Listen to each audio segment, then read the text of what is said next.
This episode of One Hit Thunder is brought to you by DistroKid. Christian Bale was preparing for his role in American Psycho, dressing the part, hitting the gym, getting his teeth redone. There was just one problem.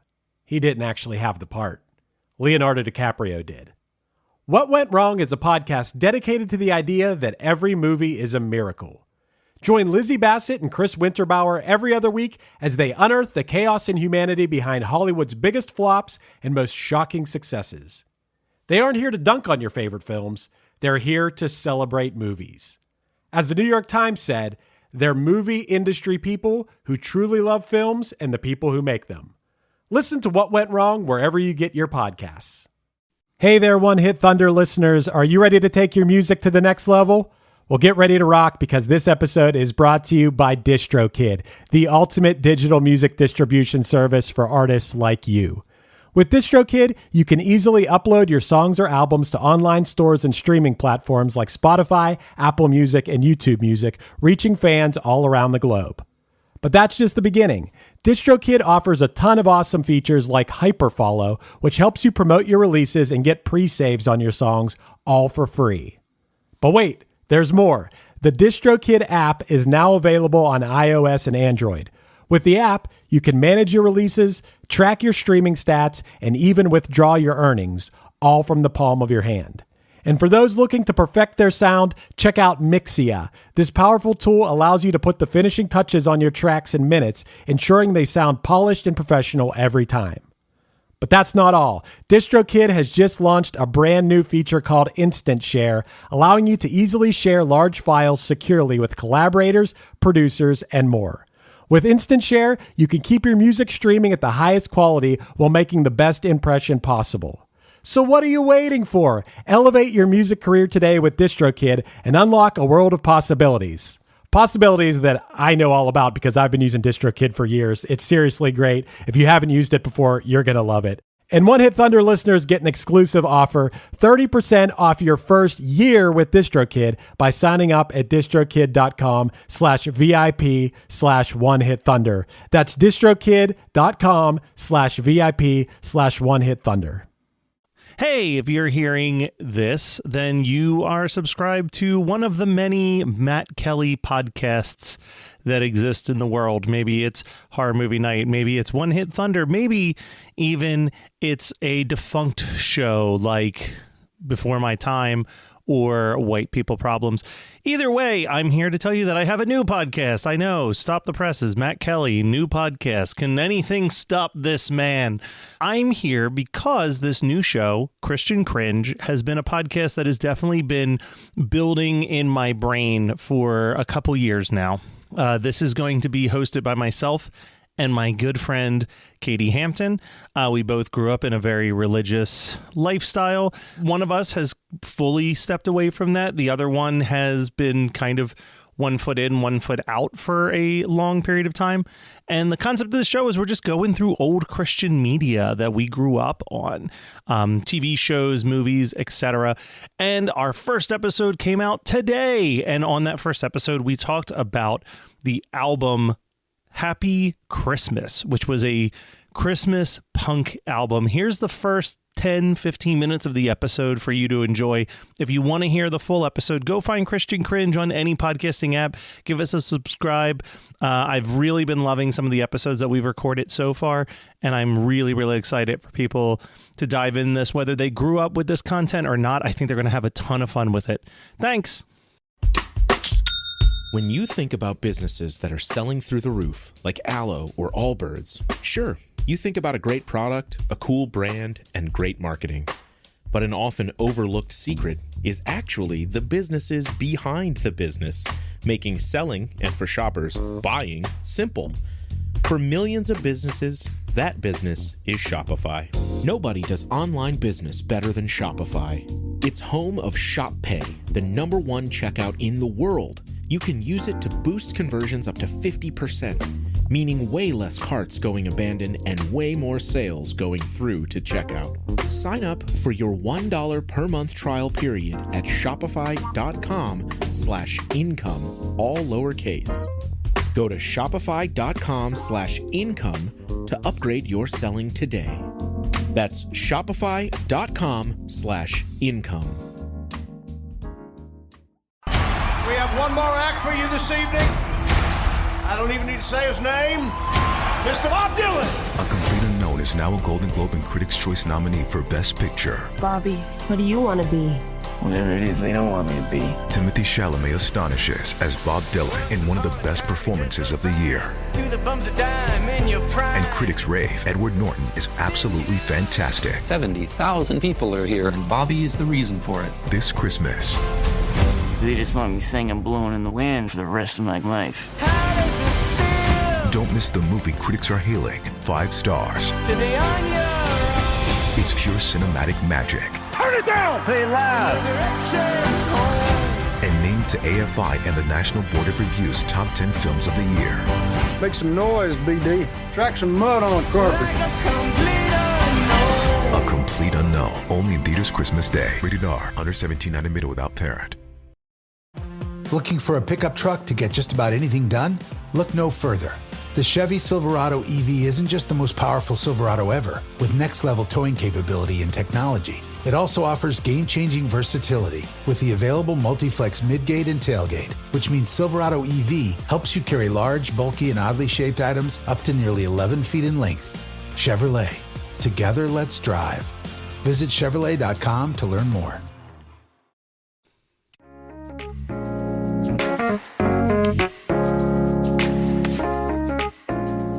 Katie, I am so excited for us to start the insane journey that is this podcast, Christian Cringe. I love that that we're starting with a Christmas album. We're putting it out the week before Christmas, the holiest of weeks. And that this is also going to be a sneak peek of our show to the people watching the Geekscape holiday live stream. There's so many things I love about what's about to happen right now. Yeah, I'm super stoked. I feel like I'm not fully explaining this show well to people because of there are people that get super excited about it, and there are people that are just like, oh, okay. Yeah. Well, then here's the vision that I have for this show, right? Like, yes. I think that there's a kind of a multitude of layers here. And given the current political climate, I think that the show actually maybe is more important than ever.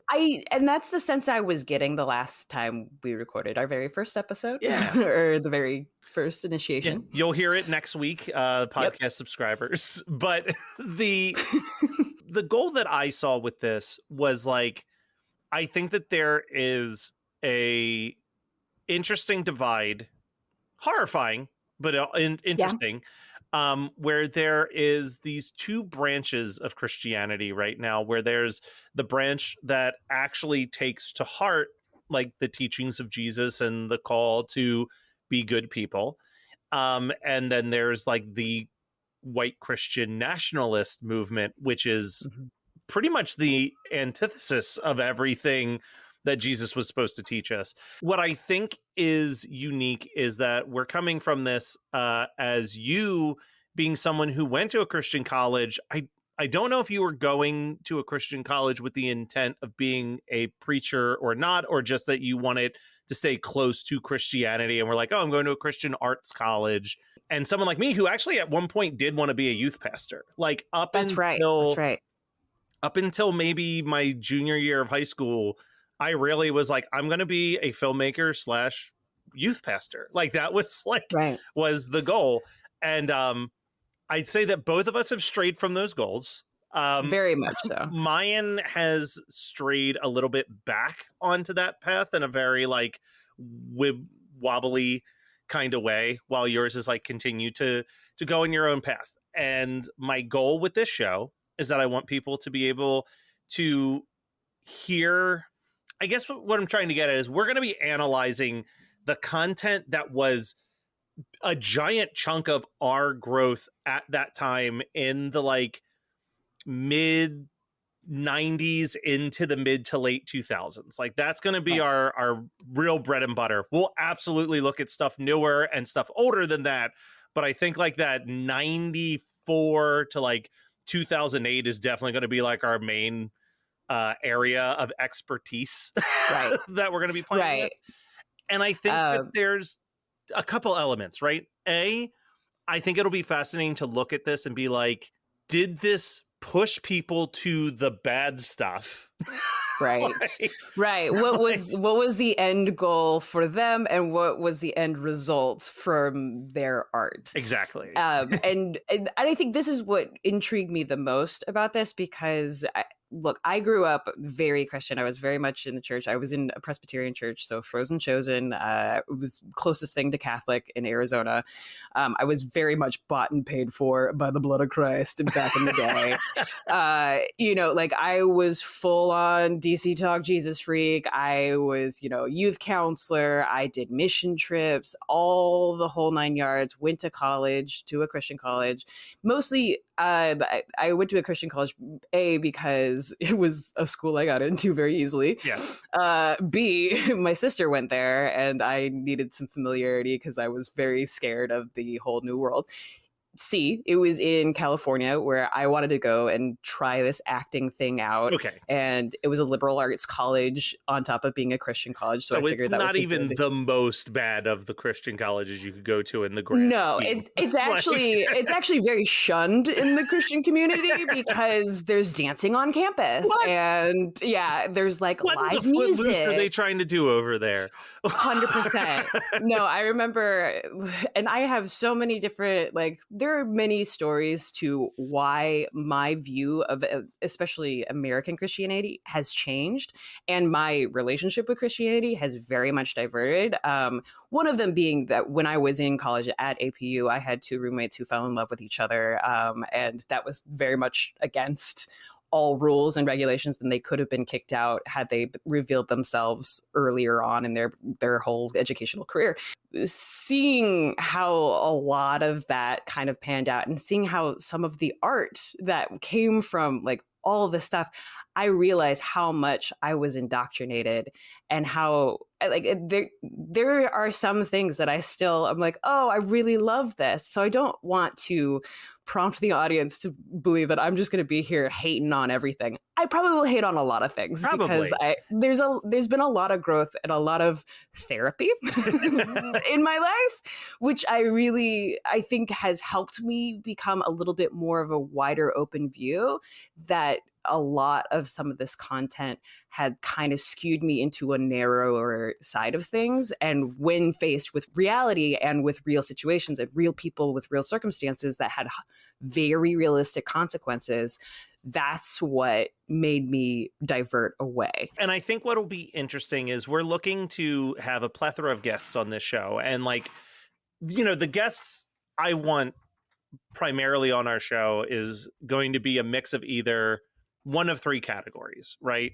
People who grew up exactly like us, and maybe some of them are still religious, maybe some of them aren't, but people who this isn't new material that we're presenting to them. There is that rose tinted nostalgia glasses that they will have for this stuff.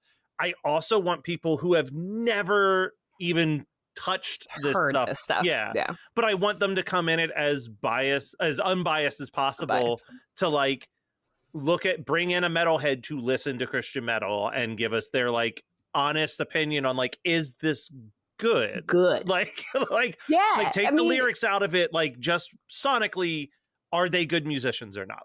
Finding that, or which I think is very possible for a few of these, getting some of the people who were boots on the ground, getting members of some of these bands, getting some of the filmmakers to come and talk to us about what was going on, because a lot of those people are ex-evangelical now. Yeah. And so I think that there's a lot to be learned. It's honestly one of those things that really, I think we started probably, I can't remember what Comic-Con, but we had talked about this a couple of Comic-Cons ago. And we were talking about sort of our relationship with Christianity and all of the random art and random movies and random video games and books. This had a vice grip on so much of the content that we were consuming, to the point where yeah, I didn't watch Die Hard until I was like 28, because I had all different versions of that were all Christian tinted. So I'm very excited to delve into some of these different things, especially the album that we're going to be talking about today. And I think that's why I wanted to start here, right? I wanted to start here for a couple of reasons. A, it's something I've already done a podcast on before with Christmas 365. We did this album. But B, like you said, like there's this indoctrination element. But I think something that always gets the pass, no matter what, is Christmas songs. Christmas music, yeah. Christmas music always gets this, like, it could be the most religious Christmas carol, but it gets the mainstream pass for the month of December. So, like, I feel like we're not going to be touching too much stuff that no one watching this live stream has ever heard before. Like, they're going to be familiar with almost every song. And it's coming from Tooth and Nail Records, which I think was a little bit more fringy than a lot of the other stuff, because Tooth and Nail had a very secular mainstream end goal in mind more than a lot of those other bands. You've never heard this album before, correct? This is a brand new journey.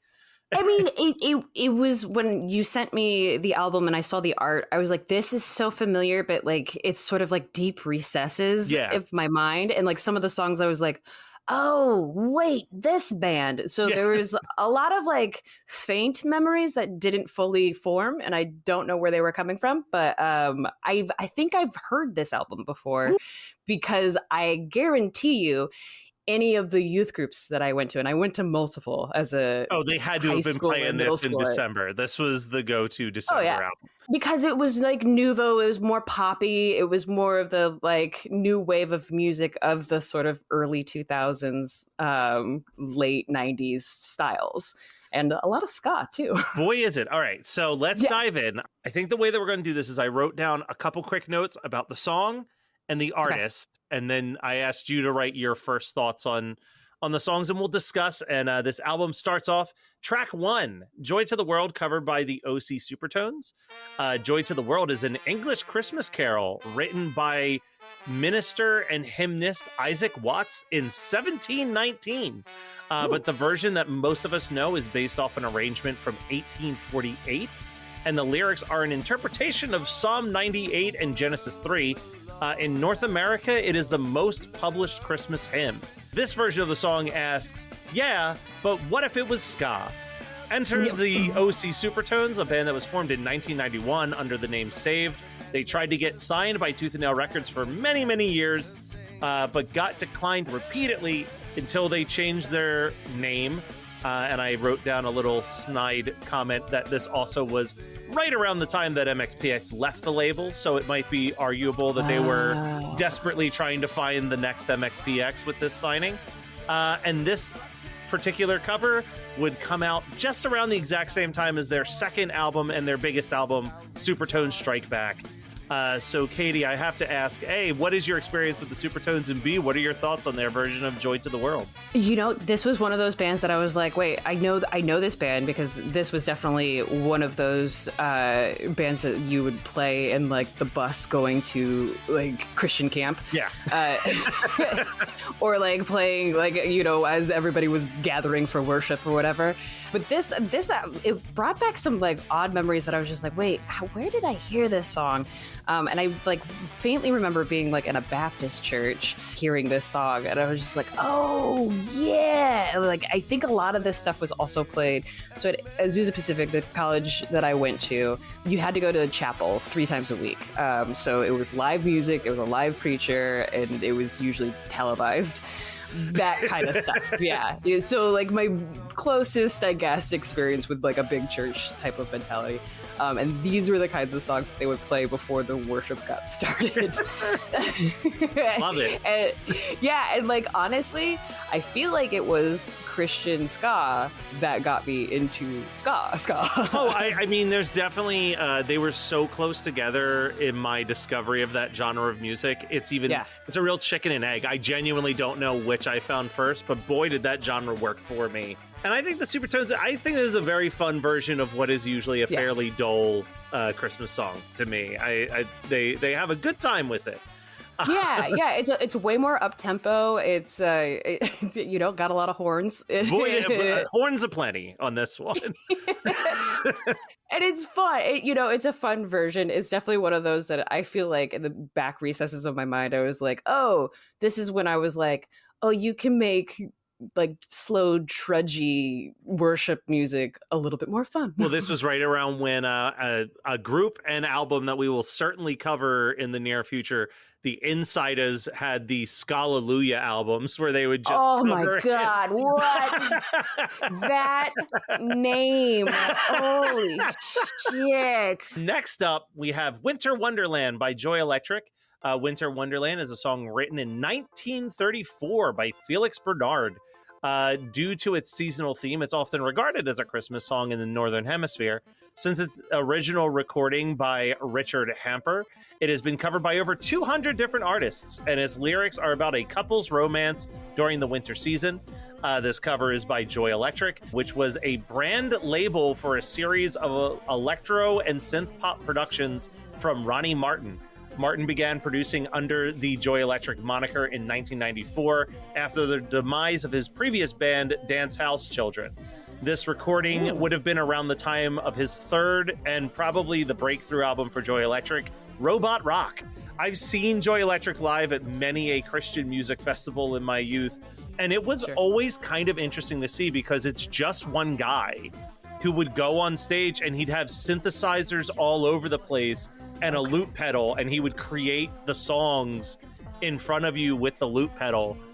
He kind of fell into one of those categories where like his songs were very overtly Christian. But I think he also was like wanting to be taken seriously as he really passionately cared about the structure. He wrote overtly Christian songs that could have made him millions of dollars if he had written them as praise and worship songs, but he wrote them as these very like genre pushing bloopy bloppy electro synth songs that no church would ever adopt into their ministry. So you could tell there was an artistry there that he was trying to achieve.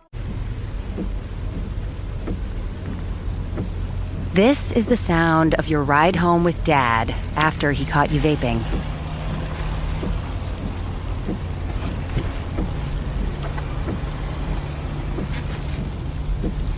Awkward, isn't it? Most vapes contain seriously addictive levels of nicotine and disappointment. Know the real cost of vapes. Brought to you by the FDA. Life is full of adventures. Do you take this man to be your husband? I do. Welcome home. We did it. He has your eyes. He's perfect. Make the most of them all with PenFed checking and savings accounts. Learn more at PenFed.org. Federally insured by NCUA. To receive any advertised product, you must become a member of PenFed Credit Union. PenFed's got great rates for everyone.